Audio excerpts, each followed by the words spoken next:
Hi guys, welcome to Pakistani family reaction में। उम्मीद करता हूं आप सब खैरियत से होंगे, जाओगे, खुश होंगे, आबाद। तो यार चैनल पर नहीं हुए तो चैनल को सब्सक्राइब कर लें ताकि आपको आने वाले अच्छी वीडियोस के नोटिफिकेशन टाइम से मिलते रहे। मेरा नाम जहाज है। मेरा नाम नजीम। तो यार अगर आप लोग इंस्टाग्राम पर हमें फॉलो नहीं किया तो फॉलो कर सकते हैं, वहाँ पर बात करनी हो कर सकते हैं, इन्फॉर्मेशन देनी है तो दे सकते हैं। इंस्टाग्राम का लिंक आप लोगों को मिल जाएगा हमारे डिस्क्रिप्शन में, बिल्कुल। तो आप लोग जाकर वहाँ पर हमें फॉलो या तो लिंक भेजना तो भेज सकते हैं।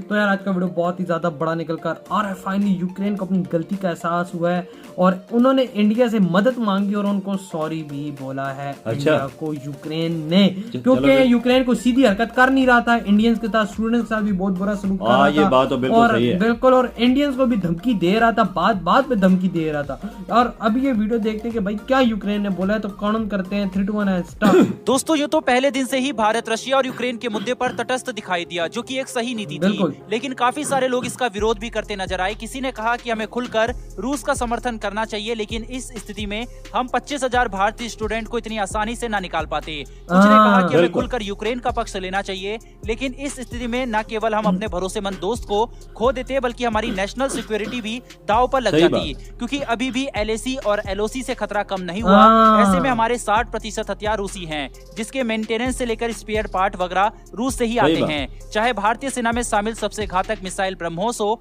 भारतीय नौसेना में शामिल पनडुब्बियां हो, या फिर भारतीय एयरफोर्स में शामिल सुखोई मिग जैसे एयरक्राफ्ट हो, हम चाहकर भी रूस के अगेंस्ट नहीं जा सकते थे, क्योंकि सोवियत संघ द्वारा पहले की गई हमारी मदद को भी हम भूल नहीं सकते थे। यही कारण है कि हम तटस्थ रहे।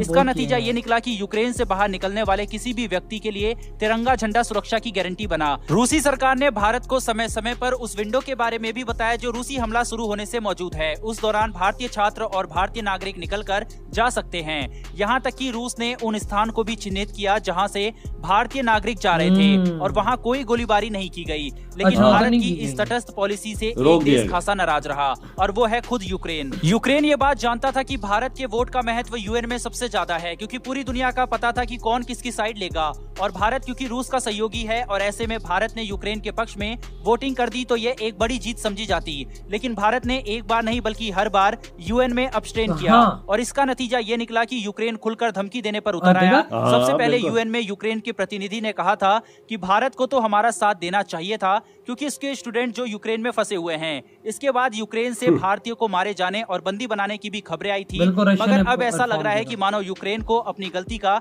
एहसास हो गया है। दरअसल आप रेफरेंस के तौर पर आर्टिकल भी स्क्रीन पर देख सकते हैं, जिसमें लिखा हुआ है Ukraine ask PM Modi to urge Russian president Putin to stop war. अब ये स्टेटमेंट दी है यूक्रेन के फॉरेन मिनिस्टर ने। उनकी तरफ से ये कहा गया है कि भारतीय PM पुतिन के संपर्क में है, और अगर उनकी तरफ से प्रेशर बनाया जाएगा तो पुतिन अवश्य सुनेंगे। बाकी उन्होंने कहा कि बचे हुए भारतीयों को भी यूक्रेन की सरकार की तरफ से पूरी मदद की जा रही है, और भारतीय इवैक्यूएशन में हम मदद कर रहे हैं। यानी कि दोस्तों यूक्रेन की गाड़ी वापस पटरी पर लौट गई है। यहाँ पर यह कहना बिल्कुल भी गलत नहीं होगा कि अगर यूक्रेन के राष्ट्रपति नाटो के झांसे में ना आते और थोड़ी कूटनीति का सहारा लेते तो ये नौबत यूक्रेन पर ना आती। आज पूरे देश, यहाँ तक कि देश की जनता को भी उनके द्वारा बंदूक थमा दी गई है और उन्हें युद्ध की आग में झोंक दिया गया है। अब इसे समझदारी तो कतई नहीं कहेंगे, सिर्फ ये कह देना कि हम नाटो में शामिल नहीं होंगे, और उससे अगर देश को बचाया जा सकता था तो ये जेलेंस्की को कर देना चाहिए था। और अभी भी अपने हट के कारण लोगों की जान की आहुति दी जा रही है। देश से भ्रष्टाचार मिटाने के नाम पर यूक्रेन के राष्ट्रपति बने जेलेंस्की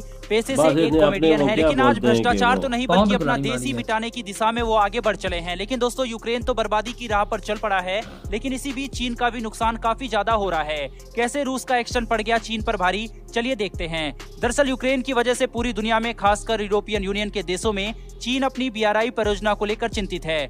BRI को चीन के राष्ट्रपति शी जिनपिंग का सपना माना जाता है, लेकिन अब यूक्रेन पर रूस के हमले की वजह से अचानक से पूरी दुनिया की राजनीति में बड़ा बदलाव आया है। ऐसे में चीनी विशेषज्ञ द्वारा चेतावनी जारी की गई है कि BRI के तहत दुनिया भर में फैले चीन की कई सारी परियोजनाओं का महत्व खत्म हो सकता है, जिससे न केवल चीन के 10 सालों की मेहनत बर्बाद हो जाएगी, बल्कि परियोजनाओं के पीछे लगे अरबों डॉलर भी डूबने की पूरी संभावना है। यानी कि देखा जाए तो युद्ध में जहां यूक्रेन पूरी तरह से बर्बाद हो चुका है, वहीं चीन को भी अपनी परियोजनाओं के पीछे लगे अपने अरबों डॉलर और कई साल की मेहनत खत्म होने की चिंता सता रही है। वहीं दूसरी ओर यूक्रेन और रशिया को लेकर बड़ी खबर ये आ रही है कि चेचन्य की सैन्य टुकड़ी यूक्रेन पर हमले को तैयार है। यही नहीं, रशिया के बड़े बड़े जनरल पुतिन से मुलाकात करने के लिए पहुंच गए हैं और हो सकता है आज कीव पर भारी बमबारी हो। क्योंकि जो तस्वीर रशियन फोर्सेस की यूक्रेन से आ रही है वो बेहद भयानक है। यहाँ तक कि यूक्रेन की तरफ से भी कहा जा रहा है कि स्थिति अब बिगड़ चुकी है। बहरहाल दोस्तों, इस वीडियो में इतना ही। कोई बड़ी अपडेट निकल कर आती है तो हम वीडियो लेकर हाजिर हो जाएंगे। ये वीडियो खत्म, अब आते हैं अपने रिव्यू की तरफ। तो यार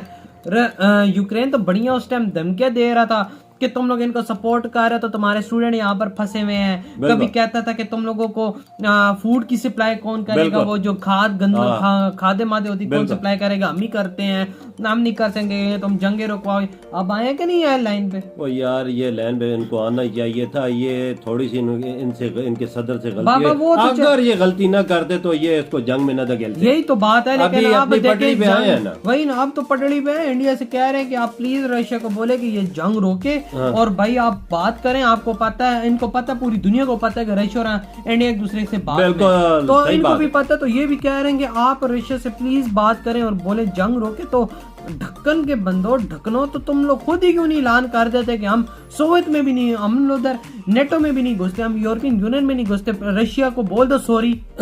असल मसला यह था, इन्हें घमंड था यूरोपीय यूनियन का, सारा यूरोप का हमारे साथ खड़े हैं। अभी देख लिया, खड़े होके देख लिया है ना, कोई आया है बंदा? कोई भी नहीं आया। सारी हेल्प शेल्प का ऐलान कर रहे हैं और तो कुछ भी नहीं आया ना। फौजी इमदाद तो कोई भी नहीं आई ना, फौज तो नहीं आई ना।